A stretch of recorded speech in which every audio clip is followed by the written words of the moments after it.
এবার দিল্লিতে নজরে তৃণমূলের চার মূর্তির। একদিকে দক্ষিণ কলকাতার মালা রায়, তিনি রয়েছেন। অন্যদিকে ইউসুফ পাঠান, তিনি রয়েছেন, এবং প্রতিমা মণ্ডল, তিনি রয়েছেন। দিল্লিতে নজরে তৃণমূলের চার মূর্তি, নজরে মালা রায়, প্রতিমা মণ্ডল, ইউসুফ পাঠান। কলকাতার মালা রায়, যাদবপুরের সায়নী ঘোষ, বহরমপুরের ইউসুফ পাঠান, জয়নগরের প্রতিমা মণ্ডল। এই চার সাংসদও কি আরও ঘাঁটবে তৃণমূলের অঙ্ক, সেই প্রশ্ন কিন্তু ইতিমধ্যেই উঠছে। কারণ দিল্লিতে নজরে রয়েছে চার মূর্তি বলা যেতে পারে। একদিকে নজরে মালা রায়, তিনি রয়েছেন দক্ষিণ কলকাতার মালা রায়।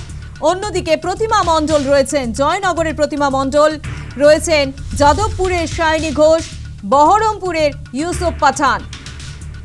এই চারজন সাংসদ কি আরো ঘাঁটবে তৃণমূলের অঙ্ক, সেই প্রশ্ন উঠে আসছে ইতিমধ্যেই।